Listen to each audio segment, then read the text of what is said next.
বন্ধুসকল, এইটো হৈছে গোবৰ। ইয়াৰ মই কেঁচা গোবৰ লৈছোঁ আৰু এইটো হৈছে মালভোগ কল। এতিয়া কলটোক মই খাহী কৰাই দিম। খাহী কৰিলে কি হয়, ইয়াৰ মানে গঠনটো ডাঙৰ হ'ব।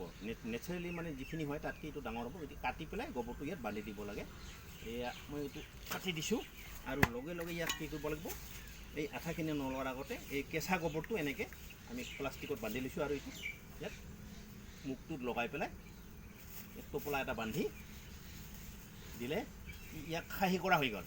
আৰু ইয়াৰ কি হ'ব, এতিয়া ফলৰ গঠনটো যথেষ্ট ডাঙৰ হ'ব।